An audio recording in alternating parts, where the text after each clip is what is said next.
The orange and blue will get down in the desert, aiming to double up their dubs on a quick deuce on the road. We get you set for the Oilers and the Golden Knights on the GCL Diesel Oil Stream pregame show. Good evening, everybody. Welcome to the pregame show. Tom Gazzola with you alongside Benny Thomson and Shawn Belle, and clearly Big Uke and Corey B over my shoulder here at Boston Pizza Clairview.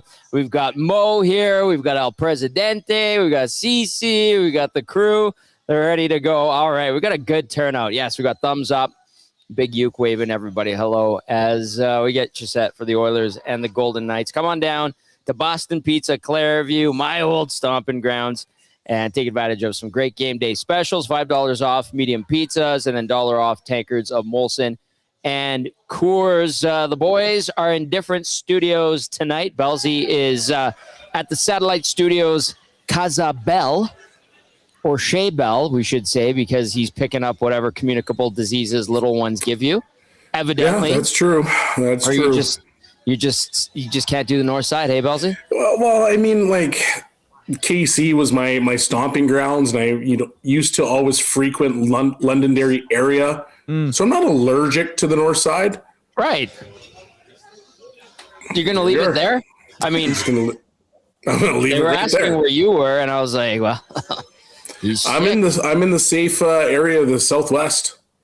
Okay. You know what? I will give you credit. You do sound a little bit under the weather. I do. Legitimately, I am. Okay. Fine. Yeah. We'll give it to you. And then Benny Thompson back at EST Global HQ. I didn't mean to come off the top rope on you. Well, I mean, I feel like you did, but that's fine. A little bit. Yeah. I just miss you here, buddy. Yeah, no, I get it. I mean, you are dressed like you're part of the north side, and you got the hair extra poppy today. With my shacket? Oh, you got your shacket on. You got your hair extra popped right now. Like, you're doing your thing, buddy, and I respect it. Thank you. I appreciate it. You bring the young boy back home. Right back to his area. I'm looking at Clairview Arena, home of the Edmonton Red Wings, where I had 4 glorious seasons in Junior B action. And it's just like old times. We used to go to the Bo Diddleys that used to be just over here. It's not Bo Diddleys anymore. Maybe a few skirmishes that happen from time to time, and we would enjoy Wing Wednesday there as well. But you know what? We're in a better place here at Boston Pizza Clairview, where they have this monster 174-inch screen. That's a great place to watch some baseball, as that is getting into the full swing of things. And then, of course, we're in the midst of the stretch drive in hockey. 10 games remaining for the Edmonton Oilers, you guys, and we're going to dive into it. You can text us 780-218-9999. Hop into the nasty chat as well. Of course, GCL Diesel, presenting sponsors of the pre- and post-game show and providers of the best diesel engine components around, from turbochargers to injectors, fuel pumps to sensors. They are your critical engine component experts, proud to serve Edmonton and Northern Alberta for over 50 years. Benny Thompson, let's go to you. I'm sorry, I cut you off a little bit there. How you feeling about this game? How you doing? I didn't get a chance to see you till today. Until right now today. Yeah, I guess. No, it's been good. Just working on the studio today. In terms of the game tonight, I mean, this is a big one. But at the same time, man, like, I had a really bad feeling against the with the Oilers against the Utah Mammoth there on Tuesday night. I don't have a bad feeling about tonight at all. I think the Vegas Golden Knights suck. To be flat honest with you, like I just don't think they're very good. So I actually like the Oilers' chance of winning tonight. But I mean, we'll see. They tend to surprise you in the worst ways at times. So it could be tonight. But well, we'll see. Yeah, touche. Elsie, do you have a retort to that? I don't really have a retort to that. Vegas is they played the way that the Oilers have over the course of the season. It's been up and down. It's a roster that you would expect a little bit more out of.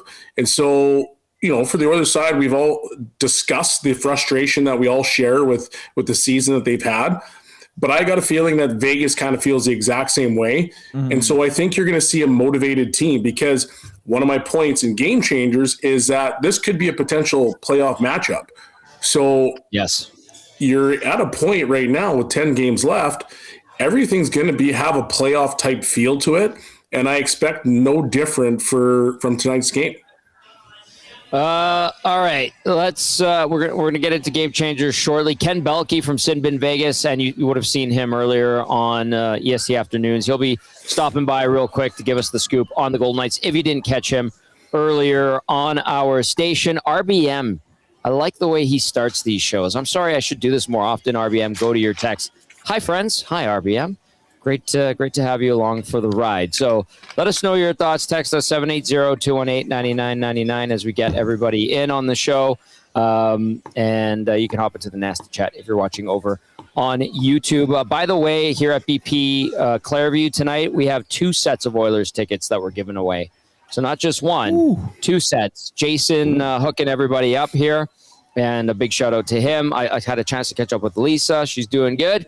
Very nice to see her. Big thank you to Tammy, Vanessa, and Haley, who are helping us out here from BP Clareview all night long. Great staff, great times, beautiful rebuilt location, boys. And we're going to have ourselves a nice little night. I'm looking forward to seeing VR Montenegro, who I'll have a chat with a little bit later when he arrives. Hopefully he's on his way. Okay, Betty, let's go to a question of the night. Do you have one for us? Yeah, I gotcha. So with the Oilers game against the Mammoth, I think a lot of people were pretty happy with the way that this Brozovic, Hyman, Nuge line kind of turned out for that game. They had a really big night, and my question is, if they replicate a similar performance tonight against the Golden Knights, when Draisaitl's back for the playoffs, let's say, is that a line you would consider sticking with and putting Draisaitl with a different, either pairing him up with McDavid on the top line, or would you give him, Podkolzin and Kapanen or whatever, line combinations you want to give? Would you stick with that line when Draisaitl's healthy in the playoffs? Belzy. I would definitely stick with that line. I think it was solid. I think there was a lot of chemistry. They complement each other extremely well. Mm-hmm. And then to kind of go to your point where Draisaitl, between Podkolzin and Kapanen, well, we already know that Podkolzin more or less rides side saddle to Draisaitl because he likes the way that he gets in the forecheck. He's physical. He's able to get him pucks right away. And so that's something that we've seen basically for the better parts of 2 seasons now. And then Kapanen's a wild card because he's got a ton of skill. He does play with pace when he's feeling it. And he's a guy that should be, more of a factor. For whatever reason, it hasn't worked out on the different teams that he's been on, and he was a waiver claim, and that's how he ended up coming to Edmonton. But he does have, and he showcases, glimpses of skill that would suggest he could probably fit in with Draisaitl on a more extended basis. So you keep one line rolling. You've got another line with McDavid and Savoy. They're kind of rolling along. And if you could create a third line, and I'm using air quotations right now, third line with Draisaitl and Podkolzin and Kapanen, well, you've got yourself a pretty dangerous hockey team. Okay, so Benny, throw out the question tonight one more time before I dive into it, because I have some thoughts on it. So is it into the playoffs, or when Draisaitl gets healthy, which is when seems to be at some point in the playoffs? When Draisaitl is healthy, are you willing to stick with a line of Brozovic, Nuge, and Hyman when everyone's healthy in the playoffs? Okay, so let us know your thoughts. 780-218-9999. Get to the nasty chat if you would stick with this line heading into the playoffs when Draisaitl gets back. Here's what I would say. Yeah, sure. But there's still a couple weeks to go in the season. So many things can change. What I think is good from all of this is that you have another option. For sure. Or another combination that you can use. And having that little nugget of intel and being able to potentially rely on these guys in the postseason, I think is reassuring. So I think this is a good scenario. So yeah, sure, I would do it if it clicks with what's going on with the team, come third week of April, and it makes sense to keep that line together or put Leon with somebody else and try to have 3 solid lines, or maybe you want to go nuclear and you could go to that line with Nugent Hopkins, Hyman, and Brozovic. Great. I just think it's a nice piece to have and a good bit of reassurance, if you will. Yeah. So in theory, yes. But am I going to do it saying it right now on March 26th? No. I don't know. Things can change so much, for sure. Right? We've seen it. Tomorrow, going into the game against Anaheim on Saturday, we could be hearing that the lines are completely jumbled up again. I mean, that's not likely, but I'm just using that as an example because we've seen Knoblock switch things up so much. We've seen him do that within one period. Yeah, exactly. Things go sideways 5 minutes in. Boom, new lines. That's nice, though, because even if he jumbles the lines, so playoff time comes around, Draisaitl healthy, and they're down by a goal. He wants to go nuclear. Okay, maybe you don't throw Hyman on that line with Nugent or with Draisaitl and McDavid. You throw Savoy there, and then your second wave can be the line of Roslovic, Nuge, and Hyman, and they've shown glimpses of being a solid line that can produce. So, yeah, I think it's a nice asset that they have now if this line continues to grow and get better. See if we got some text in regard to that so far. Let us know your thoughts. 780-218-9999. Hop into the nasty chat as well. Shaggy says, let's see if the Oilers can make things more comfortable for themselves in the standings. Need to win against a weak Vegas team. Now, and then TWPG 204 says golden opportunities night against Vegas. Let's go. 32 victories overall this season. They managed to scrape and claw and be scrappy and get to third place in the division, but there's some flaws there, like the Oilers. But I think the flaws are deeper on Vegas' side of things compared to Edmonton's. And don't get me wrong, Edmonton's pretty flawed too. Yes. So I understand where Benny's coming from when he says, I think they suck. I wouldn't use that word. I would just say they're not as strong as in years past, but to each their own. I'll come off top. Yeah. Whatever. That's fine. Yeah, you might as well throw a flying elbow. Yeah, why not? I'm sorry, guys. I watched the Oilers play the Golden Knights, and I was blown away about how much skill the Golden Knights have and how bad they were. And I know Ken's going to join us in a little bit here, and he'll give us his insight on why things are going bad in Vegas. But one of the points he brought up on EST Afternoons was the fit of Rasmus Andersson. Right, Rasmus Andersson. They make a big swing for him. I mean, to be honest with you, off the top of my head, outside of Panarin, probably the second best player to be traded in that kind of deadline era. I don't know if you want to count Quinn Hughes or not, but you very good offensive defenseman. The problem is that he's so similar to Shea Theodore and Noah Hannafin. And they lost guys like White Cloud and Nick Hague in the offseason. They lost their big, mean defenseman that, beat down on guys, especially in their own end. They've replaced them now with, solid offensive defensemen, but can struggle in their own end. So, but with that, though, it hasn't converted to goals, and then their goaltending hasn't been great because of it. So there's been a lot of problems the Vegas Golden Knights have dealt with, similar to the Oilers in that sense. But, I just think I have more faith that the Oilers can figure it out versus Vegas, which is how their whole season has gone so far. All right. Let's get into your starting lineups before we get into game changers. Here, starting lineups for the Oilers. We anticipate them being the same as the game against Utah on Tuesday, 5-2 victory. McDavid between Podkolzin and Savoy. Nugent Hopkins with Roslovic and Hyman. That is part of the question of the night. Dickinson between Szymanski and Kapanen. Henrique centering Jones and Järventie. On defense for the Oilers tonight, you got Ekholm with Bouchard. Nurse with Murphy, Wallman with Emerson.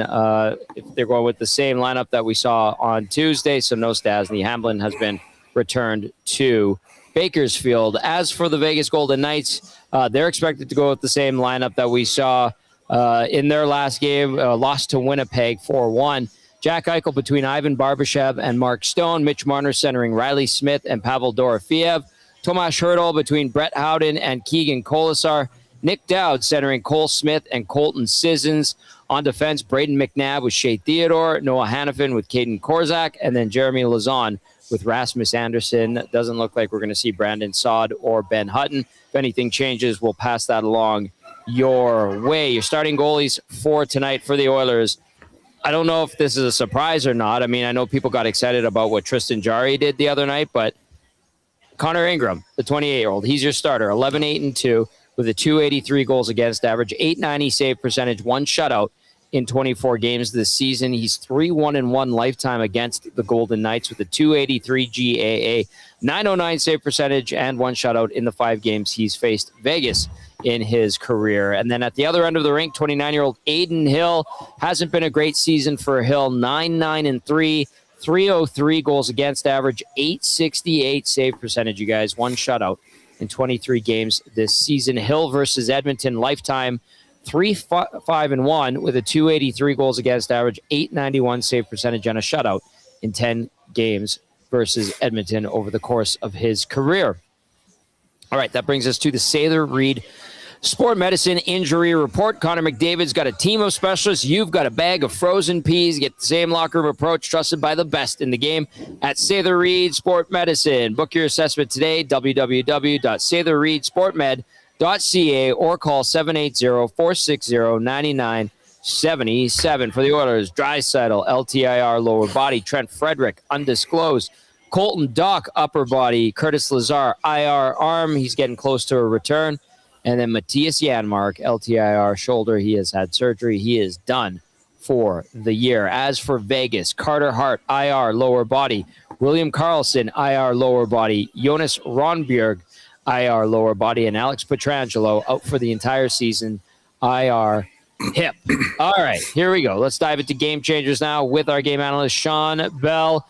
Brought to you by Damon Bunting Real Estate. David Bunting, a consistent top-producing realtor in the greater Edmonton area for almost 20 years. He and his team would love to help you find that right home or make the move from your current home. Check him out, DamonBunting.com, or visit his Instagram at Damon Bunting Real Estate. Bellsy, number one, consistency. Consistency. I mean, last game we saw them play a pretty solid defensive game. There's been, lapses in that over the course of the year.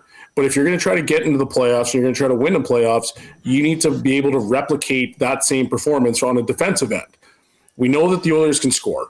We know that there's times where, certain guys are going to be able to step up, but they need a consistent effort, a consistent approach to how they play that's going to be able to translate into playoff hockey. And the run and gun style that they played for most of the season isn't the one that's going to get it done.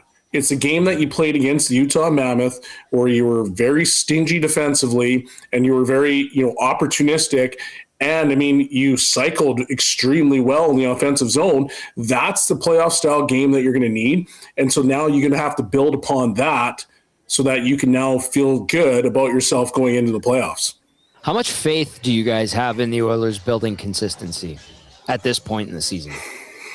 I mean, it's tough because they haven't been able to string multiple games together. Mm-hmm. Yes, they've got a couple 3-game winning streaks, but at the end of the day, whether you have a winning streak or not is one thing, but being able to consistently sit back and say, okay, well, we've played some pretty good games, or we've been really stingy on defense for, 5, 6, 7, 8, 9 games, where now that kind of changes the narrative on what they actually are.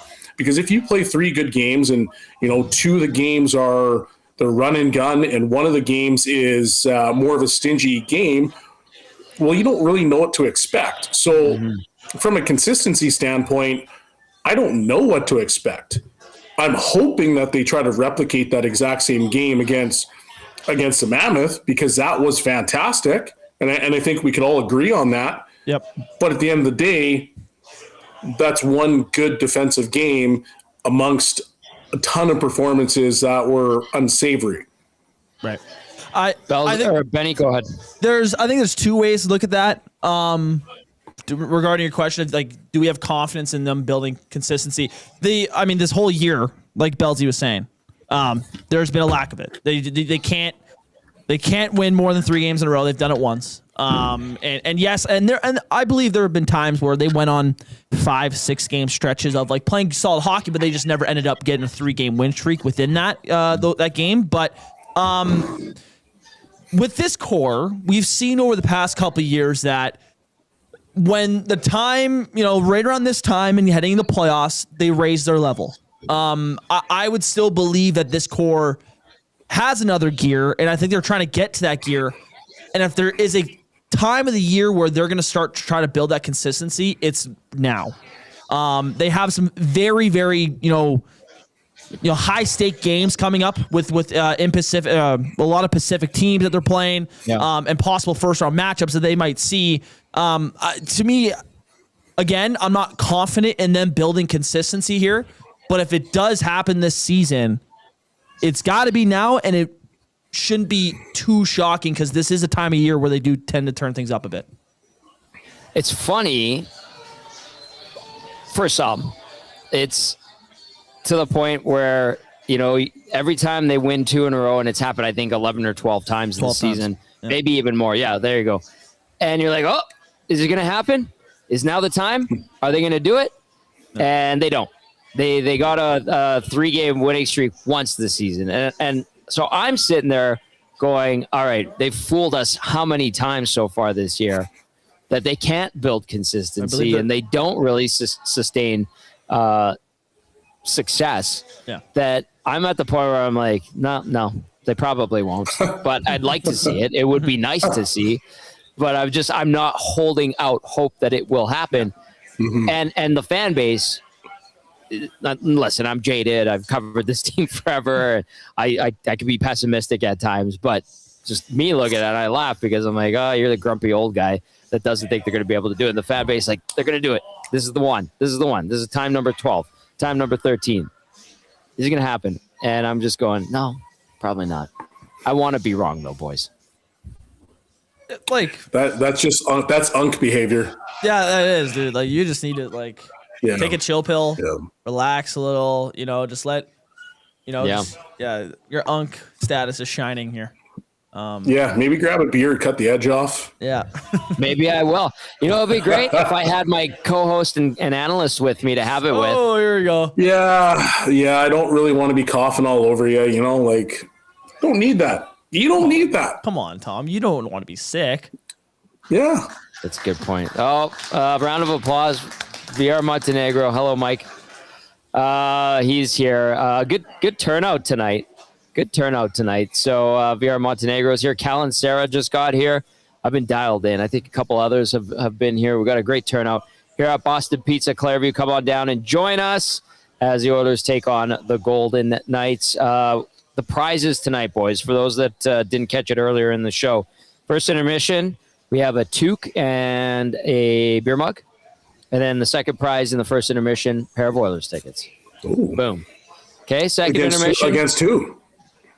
I have to go see. I haven't looked yet. Oh, okay. Yeah. Second intermission, toque and a beer mug. Then toque and a T-shirt. Then 2 more Oilers tickets. So we got 2 pairs of Oilers tickets to give away tonight. And we look forward to doing that. Big thank you to Jason and the crew here at BP Clairview as we move on to point number 2 of Game Changers. Potential playoff matchup, Belzy. Yeah, it's a potential playoff matchup. The way that it's trending right now, you got Vegas and Edmonton in the first round of the division, which would be an interesting matchup because both teams have, once again, we've talked about, they've had their ebbs and flows throughout the season. I do think that the Oilers are a better team than the Vegas Golden Knights, but at the end of the day, Vegas still has some elite talent on that team. And the game that you have today, there's something to it. There's some stakes at hand. And it's, do you want to have home ice in the first round of the playoffs? Do you not want to have home ice? And I know that, for some people they say, okay, well, I don't really care about having home ice. But at the end of the day, having home ice is pretty nice. You don't want to have to leave, Edmonton to go down to Vegas for the first 2 games and get behind or whatever that looks like. Mm-hmm. Being at home is it's a lot better because you know what the fans are like here, especially in the playoffs. So you want to come out of this game. You want to be physical. You want to play the right way. You want to have that. You want to have that stingy defense that you had in that last game, because once again, like I mentioned earlier, that is a recipe for success. Run and gun with this particular team, which is a game that Vegas wants to play. I'm not so sure you want to get into that matchup because I don't think it's a favorable matchup.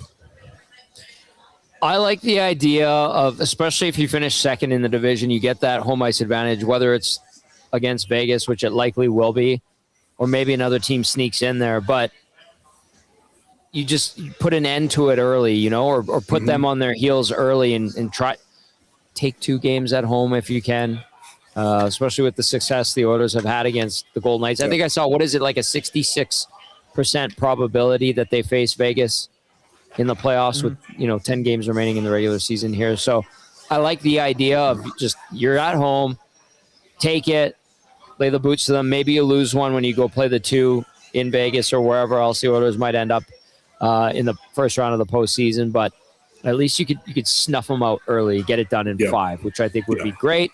Now, again, it comes back to, can the Oilers build consistency? If you're me, you're going, I don't know, but maybe we see it for the first time this season. Anyway, Benny, did you want to add anything to that? No, I mean, that was pretty much it, man. The Vegas Golden Knights, man, it'll be. If the Oilers have home ice advantage, I like their chances of winning. Not like it changes their chances too much if they're on the road, because we've seen it doesn't really matter. But yeah, it'd be nice. Start the playoffs off at home. All right. Text us 780-218-9999. Hop into the nasty chat as well. It is Game Changers with our game analyst, Shawn Belle. Game Changers brought to you by Damon Bunting Real Estate. Point number 1 was consistency. Point number 2, potential playoff matchup. Point number 3, Bellsy, Savoy. Last game, we talked about players stepping up and finding a way to be a factor, making an impact on the game with Draisaitl in the lineup. And lo and behold, what did you see? Mr. Savoy being an absolute dog. His forecheck was unbelievable. I mean, he was relentless on pucks. He won tons of battles. He picked up points. He made really good plays. This is a guy that's starting to round into form. And it's not the first game that I thought he was rounding into form, but his game has been slowly getting better and better over the course of the year. And he's a guy that you're starting to say, okay, this is a player that should be in the conversation for top 6 forward for the rest of the season. Like, I don't care who comes back. This guy should be in the top 6. That's how he's playing. And the Oilers, at a time when they need guys to step up, I'm happy to see a guy like Savoy starting to carry the mail, so to speak. He that was all him on that shorty the other night. Benny, I know you have a lot to say about Matt Savoy, so I'll give you the floor. Oh, thank you. I mean, again, he's been a dog. That's what Bellsy's taken what I would typically say about Savoy, and I agree with him 100%. He's he was good before the Olympic break. Like, I'll say that again. He was good before the Olympic break, but he hadn't shown his offensive flair as much. And ever since then, I think the offensive flair came first after the Olympic break. And I think that gave him just even more confidence in the NHL just to belong there, and just improve his overall game. His defensive game has always been good, but it's the offensive flares, man, getting to play in the top 6, play with McDavid, who he clearly has chemistry with. I'm with you. When Draisaitl's back, if you could find a way to put Draisaitl with Podkolzin and Cap, I'm thinking just in my head, if you want to go Roswick, Nuge, Hyman, and Dry, Cap, and Podkolzin, you got to find that left winger to go with McDavid and Savoy. And I'm trying to think who that would be in my head, and I'm having a hard time thinking who fill in that spot. But I think this guy deserves at least 14 minutes a night. PK, second power play. They don't get out there a whole lot, but. He's been really good this year, and I think you could pencil in for the top 6 next year, no problem. Going into the offseason this year, I think they know Savoy's going to be a top 6 player for them next year. All right, well said. That is Game Changers with our game analyst, Shawn Belle. Let's get to a couple of texts here. Coach Mike says, Aiden Hill is doing his best Mikko Koskinen impression by letting in the first shot he sees. Marner only on pace for 80 points. Eichel, 0 power play goals. Oilers have owned Vegas lately. It has to be a W tonight. That's from Coach Mike. Are you guys, I know Benny with his bold statement about the Golden Knights earlier in the show, but are you surprised it's gone this sideways for Vegas this season? I'm a little surprised. I mean, you add a guy like Marner into a lineup that has been pretty solid. You expect bigger things. So I'm actually quite shocked that they're having the season that they are, especially in the division. Mm-hmm. Like, the division's not great, and we all know that. So I'm quite surprised, and maybe they turn it on in the playoffs and play a completely different style, maybe a better style than they currently are. But it's been very up and down with this hockey team.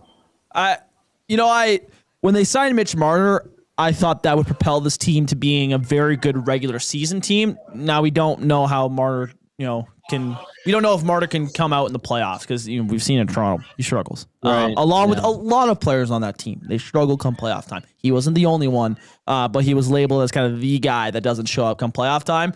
I thought that he would in this situation in Vegas, but yeah, I mean this regular season, man, I don't get it. They have so much talent on this team, but maybe it just isn't the right fit for some guys. Like I mentioned earlier with the Rasmus Anderson addition that they added. I mean, they have some tough guys. McNabb and Lazon are tough guys on the back end, but it's more the top end talent on that team maybe isn't physical enough. Yeah, I'm very curious to see what it's like tonight. But I look and I compare it to that Edmonton Oilers game versus the Vegas Golden Knights last time we saw them, and they just did not look in sync. Something was off with them. So I don't know if that'll get fixed or not, but yeah, it definitely was surprising to see how much they've struggled this year. I mean, they beat Dallas last week, and that was the first time they beat a playoff team since November. That is ridiculous. For a team that's regarded as usually a contender every year. Yeah, very surprising. Bellsy, final thoughts from you? Yeah, I find it interesting with the conversation about Mitch Marner in the playoffs and how he wasn't very good. I mean, this guy still had a point a game. Oh, I know. And so it's a very interesting. I know he was, and I find that quite weird because we started calling him Big Game Mitch. Mm-hmm. When we were looking at the international competitions, because he shows up, which is very interesting for a guy that we're sitting here dubbing in Leafland at least. Well, he couldn't get it done. So yeah, just it's an interesting comment. It's an interesting way to think about it. Still, almost a year removed now. I do think this guy's got more game than he lets on, especially in the playoff time. So he's a guy that you're hoping that doesn't step up and maybe fades into the back, kind of like he did in Toronto, so to speak. But it should be a good game. I expect a physical game. I expect a fast-paced game and one that's probably going to be stingy hockey. Bellsy, well done. As always, my friend, you rest up that beautiful voice, and we'll catch you on the post-game show, all right? Cheers, boys. There you go. There's Shawn Belle, our game analyst, as he brings us Game Changers, brought to you by Damon Bunting Real Estate. All right. We're going to go inside the Oilers locker room, and then we're going to get a game day odds check. And on the other side of that, we're going to bring in Ken Belke from Sin Bin Vegas. Benny Thomson. Let's do it. Chris Knoblock from the dressing room today. Items. Are you able to confirm a starting goalie for tonight? Connor Ingram is our starting goalie. And any other lineup changes? No, same lineups. What is it that you want to see your group continue in terms of the defensive game that we saw against Utah into tonight? Well, I think to replicate good performances, it usually just comes down to playing simple. You can't dictate how the game's going to be played out, and but the more, I think definitely should. The importance of this in the standings. Here's a team that we're neck and neck with in the standings, the division, and get some home ice advantage, and just win games to ultimately to make playoffs. Both teams, having their ups and downs. I think two good quality teams, just not winning as many games as they probably should during the year. But I think there's a lot of importance on this game tonight. This answer you gave about all the things that allowed you to play that defensive game, none of those things are new. Your team not only knows them all, but they've done them on many occasions. So you do it in Utah, and you want them to do it again tonight, obviously, in the future. How do you showed some video this morning. Is there anything you do to get this fire to catch here? I think at this point of the year, it's, yes, we did have a meeting with some video, but I think it's the importance of being, the message being simple and not overcomplicating things, because everyone should know what we're expected to do and know their positions and their role. And I think it's about just going out there and executing and just playing hockey. You're not re-coaching or re-teaching or redefining the wheel here. To me, anyway, it doesn't look like you are you? At this point of the year, no. We've got our systems in place. Even the things that we did change, that was months ago, and everyone should know. And there's always times that we need reminders, but we're not changing anything. It's ultimately just going out and executing. And, as a coach, especially at this point of the year, I don't think it's good to overcomplicate things. Yeah. All right, there you go. There's Chris Knoblock. A little snippet from him as his team looks for another victory over the Vegas Golden Knights. They beat them both times so far this season, and 4 in a row in the regular season going back to last year. All right, Ken Belkey's going to be joining us from Sin Bin Vegas as we get set to bring him on. Let's get to your game day odds check brought to you by Play Alberta. When you play in Alberta, it stays in Alberta, safe and secure. The revenue generated from Play Alberta is redirected into Alberta's General Revenue Fund, which is used to support programs and services that Albertans rely on every day. Your money line for tonight, the Oilers, the Dogs on the road again, plus 116.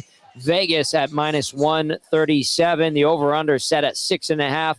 The over at minus 119. The under at minus 111 over at Play Alberta. If you're going to sprinkle on the game tonight, be sure to use your game sense. All right, we're going to get Ken Belkey on here. You can text us 780-218-9999. Hop into the nasty chat as well if you're watching over on YouTube. If you're listening on iHeart and TuneIn, you can text us as well. One of 13 games on the schedule as we welcome in Ken once again to our fine station. Second time today, this time over the phone. I know you had Hernan and Joaquin earlier. You had a great appearance, but you're so good, Ken. We got to bring you back on. I appreciate it tonight, my friend.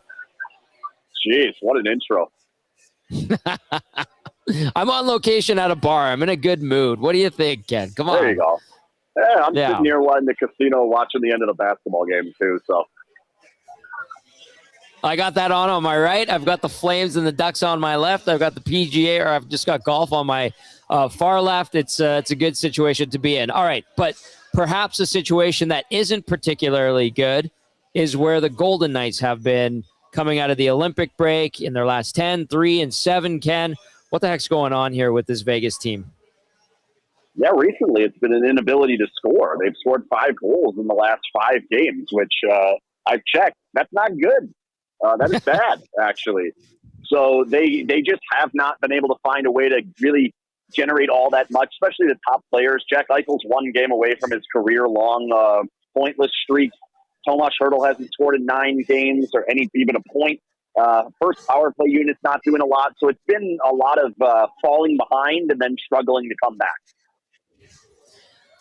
Is this the beginning of a time of change for this franchise and this team if it continues this way? What's your sense of this? Because in the decade essentially that they've been part of the National Hockey League, it's been pretty damn good, Ken. I mean, I think there's an obvious possibility that things don't really turn around this season. I think if you look at the roster and you look at just the makeup of the type of players that are under contract for the next few years, it's not out of the question to say a couple pieces here or there, and they're pretty much right there in the mix again. I don't know if there's an easy path to being where Colorado is right now or where Tampa is right now. That might be a bridge too far, but I don't think they're about to fall off the cliff here and become a terrible team. Well, okay, good point. I mean, they have a lot of good young pieces as well, but you had an interesting clip about Rasmus Andersson. We put it on our socials on Edmonton Sports Talk's TikTok and Instagram and Twitter, and it was in regard to Rasmus Andersson. You're talking about how he's very similar to a bunch of defensemen that the Golden Knights already have. And on the offensive side, are they getting, I don't know, is stale the right term to use, where, like you said, they have 5 goals in the last 5 games? I think some of it is just the time of year. It's harder to score goals at this time of year unless you play Edmonton, is what I've been told. But I think part of it is they just have to get to the front of the goal. They have to win rebound chances. They need tips. And that's really not what they're built for. Their offensive-minded defensemen are supposed to join the rush and pick pucks up deep in the zone and make plays with the pass and that type of thing. And most of their high-end forwards are more pass first. They don't really have a lot of great scorers. Pavel Dorofeyev kind of being the only one. So you add it all up, and it comes down to late March, early April, and then maybe into the postseason, and scoring becomes a little bit more difficult, and the names on the page don't do it the same way that you'd expect them to. Ken Belke joining us from Sin Bin Vegas as we get you set for this Pacific Division showdown tonight. Goaltending this entire season, Ken, in Vegas. How would you sum it up? Yeah, I mean, it's been not so good. I don't think it's as bad as a lot of the numbers say. Like, I would argue it's been below average, but not like some of the numbers are saying like they're clearly 32 or they're, the goals saved above expected is a complete disaster. I think it's been not great, but also at the same time, I recently published an article where they're 24-0-4 when they score 4 or more, and they're 120-8 or something like that. I don't remember what it was, but 1 win when they score 2 or less. So as much as you want to blame goaltending, you can easily frame it towards its scoring. And I think it's both. I think it's scoring. I think it's goaltending. I think it's how they defend. I think it's puck management. I think it's basically everything but special teams. They've been really good on special teams. Everything else, there's a way to pick it apart and say that hasn't been good enough this year. Okay. Well, speaking of the key tonight, it could be special teams. Are there other elements of the Vegas game that would have to be crucial in beating the Oilers, who are without a bunch of players, including Leon Draisaitl? Yeah, I think the most important thing is the Golden Knights have to clog the front of the goal. Like last time I came on your show, we kind of talked the same thing. Bruce Cassidy made it real clear at the end of the game. He basically said, like, where Edmonton is deficient is right in front of their goal defensively. You have to get the puck there and then have bodies there to win. And the Golden Knights didn't do it.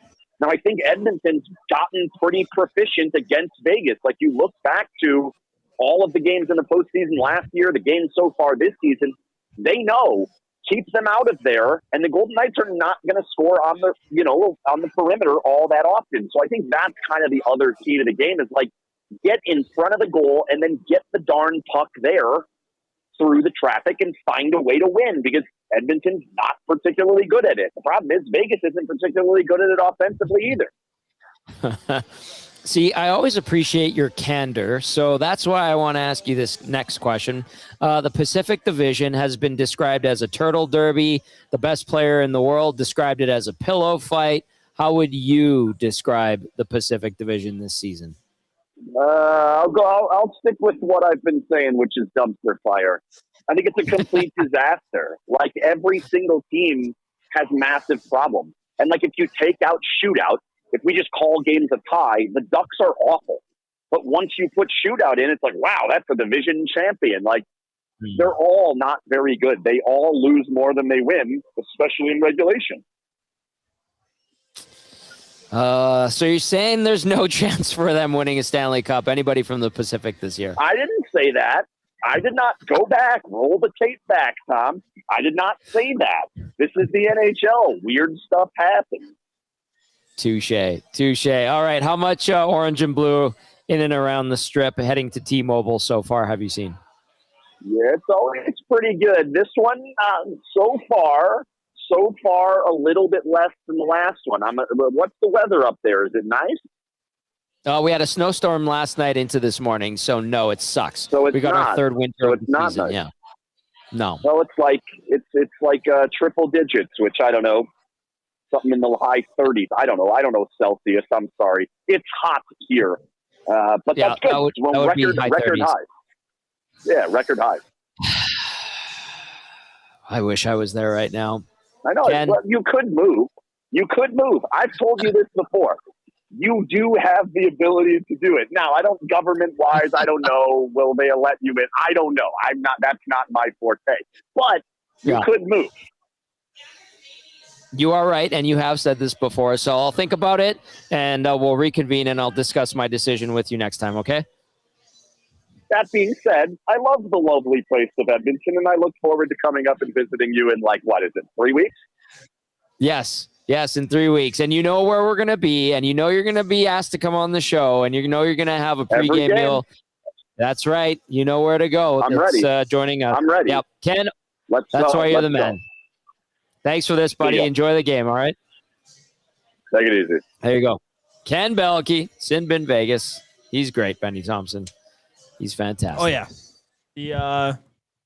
Sure, it sounds like he'll have some fun here if the Oilers and Knights match up. I mean, like you said earlier, the math looks like it's a 66% chance that it happens. Yeah, I mean, anything other than a Oilers versus LA Kings series, I am all for. That is my opinion on it. I am tired of this LA Edmonton series BS. Get me out through it. Yeah.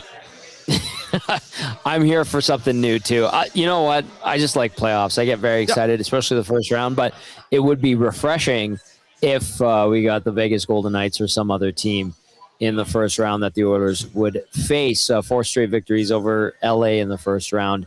Still, I think people would take a fifth and say, all right, on to the next one, as they would like to see them march to a potential Stanley Cup final. Maybe a conference final is more realistic, but like Ken said, it's the playoffs. Weird things happen in the NHL. Very true. All right.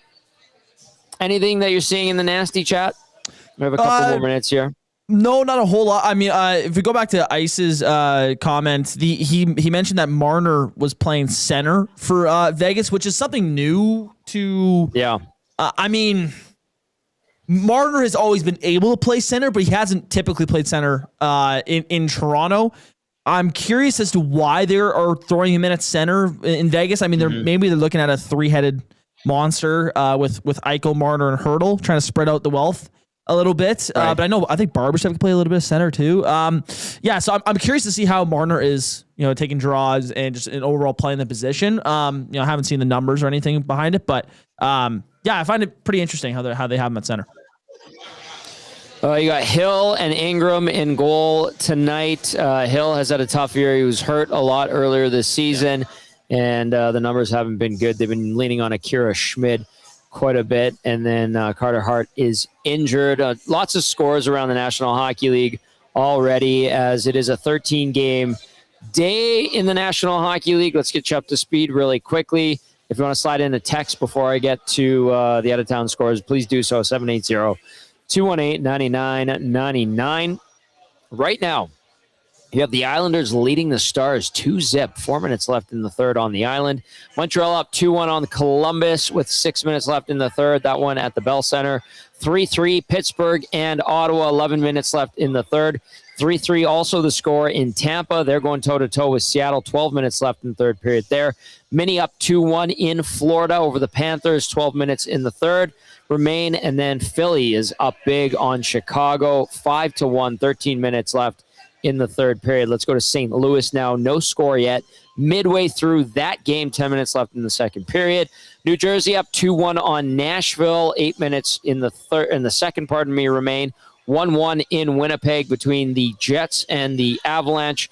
And then the Mammoth, a.k.a. Utah Mammoth, trail the Washington Capitals 1-0 just 8 minutes into that game. No score yet between the Anaheim Ducks and the Calgary Flames. I believe they were reviewing an offside, so we might have had something taken off the board, but I was dialed into our show. Thank you very much. Just under 14 minutes left to go in the first period. That one, you want to cheer for the Flames if you want the Oilers to catch the Anaheim Ducks for first in the Pacific, maybe win the Pacific Division for the first time since the Smythe Division. The Oilers haven't won their division since it was the Smythe back in '87. Can you imagine this? Would you want that happens? Well, I predicted them to win it. It was there for them. It is still there for them, but they've taken those opportunities and blown them. Oh man. Vancouver gets LA also. Go ahead. Yeah, I just with how bad this year has been for this Oilers team, comparing it to expectations. To just go win the Pacific Division would be hilarious to me. This is the year they do it. To be honest with you, though, it'd be cool to win the Pacific Division, but you're also playing probably a tougher matchup in most likely the Utah Mammoth. So, do you want that? I don't know. In theory, no, but I still think I would still take Edmonton over Utah. Oh, for but they sure. would be a tougher matchup. I think it'd be a great series. I think that's why I said the other day, like I think the Oilers are the favorite to come out of this side of the bracket in the Western Conference. Like I still favor them over the Anaheim Ducks. I'm sorry, I do. I don't think anyone on the Ducks can shut down McDavid and Draisaitl. They may have better depth, they may have a better goalie, but they don't have the superstar talent to shut down McDavid. McDavid is used to going up against Barkov. And then when he gets through Barkov, it's Forsling and Ekblad and Jones and Mikkola. And you know what I'm saying? So, yep. Yeah, to me, I still think the Oilers are the favorite out of the Pacific side of the Western Conference. Conference final, different story. Pretty much anyone who play on that side will be the favorite. But you know what's odd is the last couple of games, the Oilers have been dogs. Usually they're favorites, especially like a game tonight where the Oilers have not had their way, but played Vegas really well and gotten the favorable results against the Golden Knights with wins. They're still underdogs. And then even that game against Utah, they were underdogs. They're perfect against Utah lifetime. 5-0. Yeah. We know that Utah's an expansion franchise, which is, I love saying that. I know people probably catch on by now, but it has to be said because you're like, they're the old Coyotes who were the old Jets. It's like, no, not in the NHL's books. So there's that as well. I mean, if you want to say that this is like, I guess technically it is the start of their franchise. Pretty damn good start. I mean, Nick Golchek came on and talked about it, how it was like last year they wanted to have a year where they took a step out of this team that was just, not bottom feeder anymore. Now they're looking to make the playoffs. Looks like they will. They have a good young core that I think will do well when the time comes. I honestly, like, if the Mammoth play the Ducks in the first round, to me, that's a coin toss to me. I think they're both very similar in the way their teams that they're built. So, I mean, good for them. Good for them. Wild card one, definitely not bad for how their roster's built. Lots of action tonight. We'll see how the standings look when everything shakes down after 13 games on the schedule, including the Oilers and the Golden Knights. Third of 4 meetings this season between these two clubs. They'll get going again in early April. That'll be here in Edmonton. Big thank you to Ken Belke for joining us from Sin Bin Vegas. Big thank you to everybody who watched and listened. Shout out to our crew here. It's filling up here at Boston Pizza Clairview. We got El Presidente, Cici, Mo, Vera Montenegro, Big U, Corey B, Sarah, and Callan Parker here, and I think a few more hopefully show up as well. We'll have a great time taking advantage of those game day specials, $5 off medium pizzas, $1 off tankards of Molson and Coors, and then we've got a lot of prizes. First intermission, a toque and a beer mug, and then Oilers tickets, a pair of tickets in the first. We're going to give those away, and then in the second intermission, a toque and a beer mug, a toque and a T-shirt, and then 2 more Oilers tickets to upcoming games. Just a few more home games remain. We're into game number 73 on the season. For Benny Thomson and Shawn Belle, I'm Tom Gazzola saying thank you for watching. Thank you for listening. Enjoy the Oilers and the Golden Knights, and we'll see you back here on the GCL Diesel Oil Stream post-game show from BP Clairview. Ciao for now.